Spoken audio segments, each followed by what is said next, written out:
सर्वांतर्यामिने नमः। सर्वयोग समाहारात् ध्यानप्रस्थं विशिष्यते। ध्यानेन लभते सर्वं तस्मात् ध्यानपरो भवेत्। ధ్యానప్రస్థము ద్వారా మనం అభ్యాసాన్ని చేయడానికి ముందు కావలసిన యోగ మార్గంలో తెలుసుకోవలసిన కీలక అంశాలను మనం తెలుసుకోబోతున్నాం. ఇందులో ప్రధానమైంది కుండలిని. ఆ కుండలిని శక్తి ఎక్కడ ఉంటుంది, దాని ప్రభావం ఎలా ఉంటుందో మనం తెలుసుకుంటాం. ఇది మనకు నాభిస్థానం ఎక్కడో తెలుసు అందరికీ. నాభి అంటే బొడ్డు అని. ఈ నాభిస్థానంకు అడ్డంగా పైకి కిందికి ఉన్న స్థానాన్నే కుండలిని స్థానం అంటారు. బాగా గుర్తుపెట్టుకోవాలి. అంటే మన నాభిస్థానానికి జీవుడు అక్కడే ఉంటాడని చెప్పాం. ఈ కుండలిని కూడా నాభికి పైకి కిందికి అడ్డంగా, అంటే ఈ నాభి చుట్టే ఈ కుండలిని ఉంటుంది. మరి ఈ కుండలిని ఎలా ఉంటుంది అంటే అష్ట ప్రకృతి రూపిణి, 8 విధాలైన ప్రకృతి రూపంలో ఉంటుంది. ఈ 8 విధాల ప్రకృతి రూపిణి గుండ్రంగా చుట్టుకొని ఉంటుంది. 8 గుండ్రాలుగా ఒక్కొక్కటి అట్లా చుట్టుకొని ఉంటుంది అని చెప్పారు. అయితే మనకు గీతలో కూడా శ్రీకృష్ణ పరమాత్మ భిన్న ప్రకృతి రష్టద అని చెప్పాడు. అంటే తన యొక్క మూల ప్రకృతి 8 విధాలుగా ఉందని చెప్పారు. ఏమిటా 8 విధాలంటే పంచభూతాలు 5: భూమి, నీరు, అగ్ని, గాలి, ఆకాశము, ఇవి 5. ఆ తర్వాత మనస్సు, బుద్ధి, అహంకారం. ఈ మనస్సు, బుద్ధి, అహంకారము మూడింటితో కలిపితే పంచభూతాలు కలిసి 8 అయినాయి. ఈ 8 విధాల ప్రకృతి రూపంతో కలిసింది ఈ కుండలిని శక్తి అని చెప్పారు. అంటే ఇది ఎక్కడ ఉంది అంటే నాభికి మధ్యలో, నాభి చుట్టూగా ఈ 8 విధాల ప్రకృతి ఈ గుండ్రాలుగా చుట్టలుగా ఏర్పరచబడి ఉంది అని. అంటే ఇక్కడ ఒక్కటి మనం బాగా గుర్తుపెట్టుకోవాలి. అంటే ఇదంతా కూడా మన మహర్షులు తమ దివ్య దృష్టి చేత అంతరంగంలోకి వెళ్ళి దర్శించి చెప్పిన విషయాలు ఇవి. అంటే ఏదో ఊహించి కానీ లేదా ఊరికే గుర్తు కోసం కానీ చెప్పబడినవి కావు. అంటే వాళ్ళు ప్రత్యక్షంగా, వాళ్ళు ఆంతరంగికంగా దర్శించి చెప్పిన విషయాలనే వాళ్ళు ద్రష్టలైనారు. అవి ఉపనిషత్తులలో చెప్పబడ్డవి. ఉపనిషత్తుల కంటే మించిన ప్రమాణం మరొకటి లేదు. అలాంటి ఉపనిషత్తుల నుండి, యోగ శాస్త్రము నుండి చెప్పబడిన విషయాలే మనం ఇప్పుడు తెలుసుకుంటున్నాం. ఇక ఇంతకంటే మించిన ప్రమాణం మరొకటి లేదు.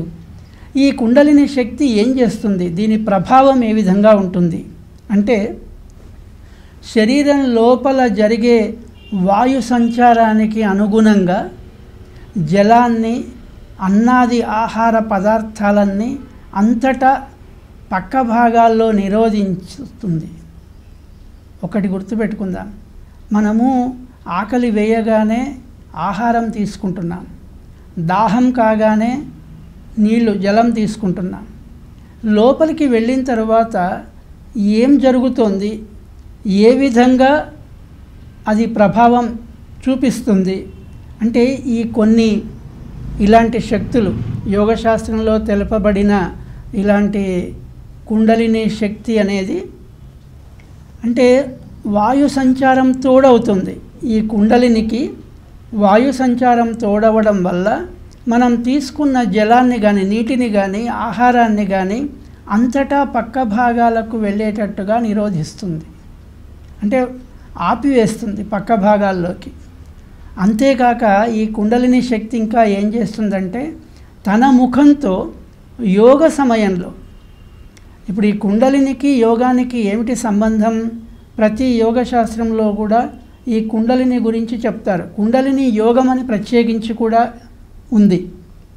అయితే ఈ కుండలిని ఏం చేస్తుందంటే యోగ సమయంలో తన ముఖంతో బ్రహ్మరంధ్రంలోకి వెళ్ళి, మన బ్రహ్మరంధ్రం ఎక్కడుంది అంటే తలపైన ఉంది, తల లోపల మధ్య భాగంలో ఊర్ధ్వ భాగంలో బ్రహ్మరంధ్రం ఉంది.